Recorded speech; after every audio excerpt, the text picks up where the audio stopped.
নমস্কার বন্ধুরা, মিনুর রান্নাঘরে আপনাদের স্বাগত। চলে এলাম নতুন একটা রেসিপি নিয়ে। এখন প্রচুর শীত পড়ে গেছে, শীতকালের মতো, তাই মাঝে মাঝে মিষ্টি জিনিস খাবার ইচ্ছে হয়। পিঠে, পায়েস, নানা রকম করে মানুষ খায়।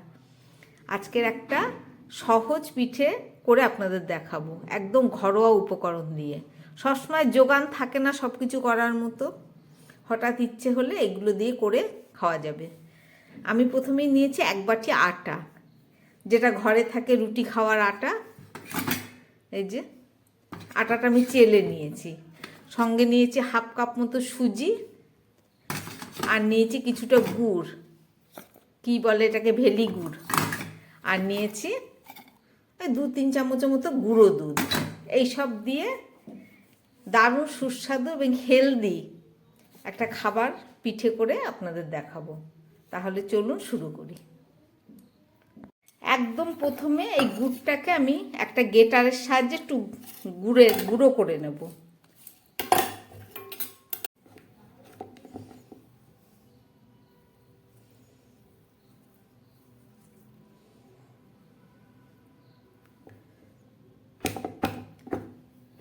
আমার হয়ে গেছে, গুড়টা গ্রেট করে নিলাম।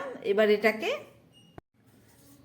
দেখুন, গুড়টা মিহি করে গ্রেট করে দিলাম।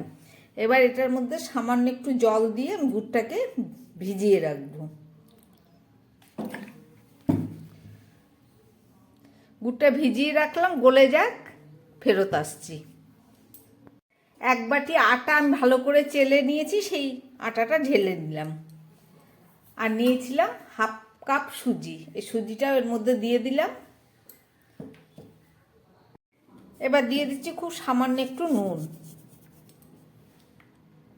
দিয়ে দিচ্ছি একটু মৌরি। আপনারা মৌরির বদলে এলাচও দিতে পারেন, যার যেটা পছন্দ দেবেন।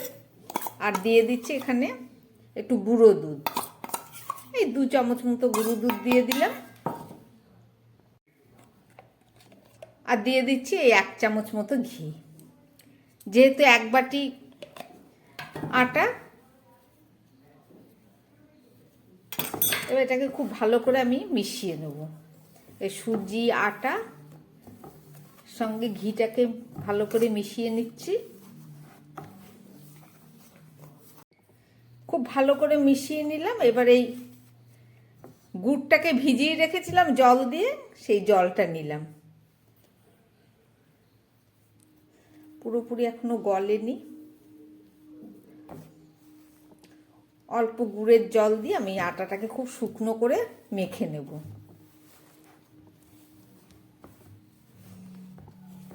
একবারে সব দিচ্ছি না, অল্প অল্প করে দিয়ে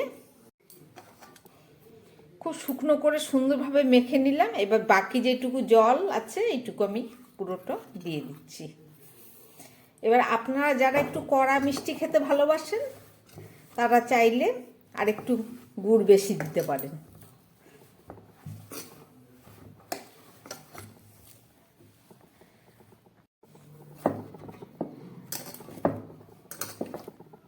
একদম শুকনো করে মেখে নিলাম। এটাকে 5 মিনিট রেখে দেবো একটু ঢাকা দিয়ে, তারপরে ফেরত এসে করে দেখাচ্ছি।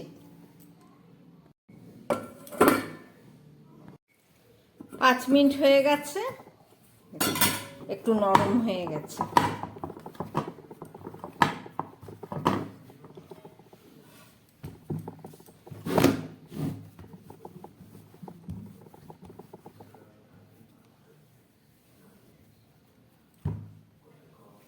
আমি মোটা মোটা এই 3টে লেচি করে নিলাম। এর থেকে একটা লেচি নিয়ে যেভাবে রুটি বেলে সেইভাবেই বেলে নেব।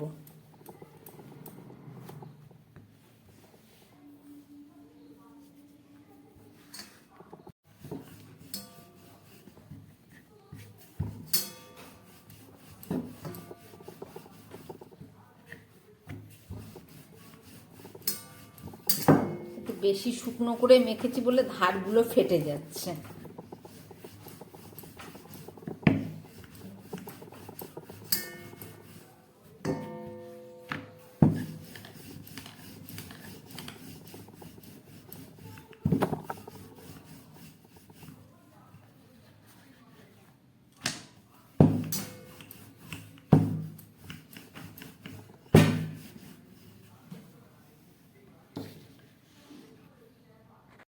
এবারে একটা ঢাকনা নিয়ে নিলাম, ঘিয়ের ঢাকনাটা নিলাম, আমি এটা দিয়ে ছোট ছোট করে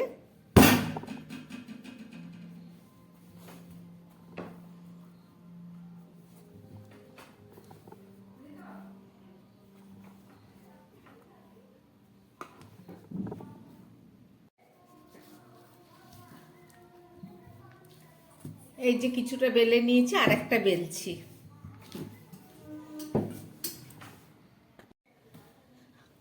এই যে এইভাবে একটু মোটা মোটা করে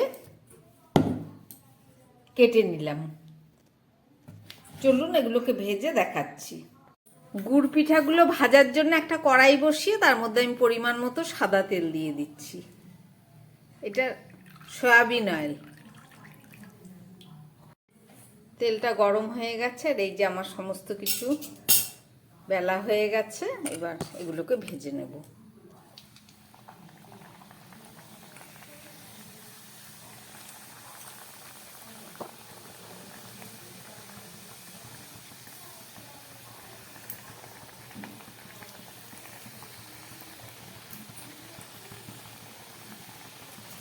গ্যাসটা একটু কমিয়েই ভাজতে হবে।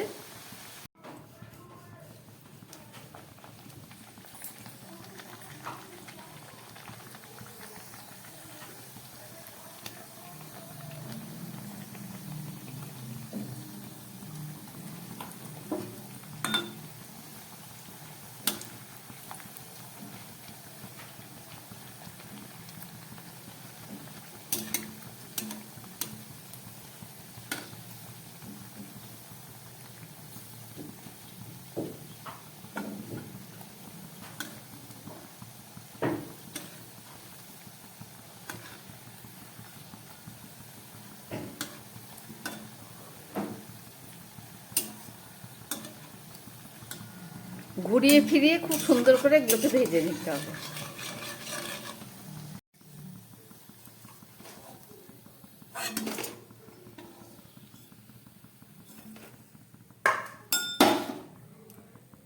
লাস্টের পিঠেগুলো আমি একটু কড়া করে ভাজবো। একটু কড়া করে ভাজলে পরে সুন্দর বিস্কুটের মতো মচমচে হয়। আপনারা যে যেমন পছন্দ করবেন সেইভাবেই ভেজে নেবেন। যদি মনে করেন একটু মচমচে খাবেন বিস্কুটের মতো, তাহলে গ্যাস একদম কম করে অনেকক্ষণ ধরে আস্তে আস্তে ভেজে নেবেন। আর যদি মনে করেন যে না আমরা একটু নরম খাবো, তাহলে একটু কম ভাজবেন। দুটোই হবে। কম ভাজলে দারুণ নরম তুলতুলে হবে, আর একটু বেশি ভাজলে পরে একটু মচমচে হবে। আমার একদম সব ভাজা রেডি। এগুলোকে আবার নামিয়ে নিচ্ছি। আমার গুড় পিঠে একদম রেডি। দেখুন এগুলো হচ্ছে একটু কম ভেজেছি, একদম নরম তুলতুলে। দেখুন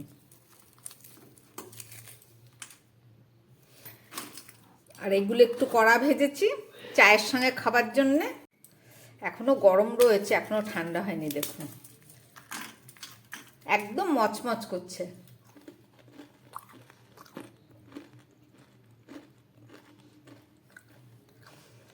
বানালাম দেখলেন গুড় পিঠে, একদম অল্প উপকরণে এবং হেলদি ও টেস্টি। যদি ভালো লাগে তাহলে লাইক করবেন এবং চ্যানেলটাকে সাবস্ক্রাইব করবেন। নমস্কার, সবাই সুস্থ থাকবেন, ভালো থাকবেন।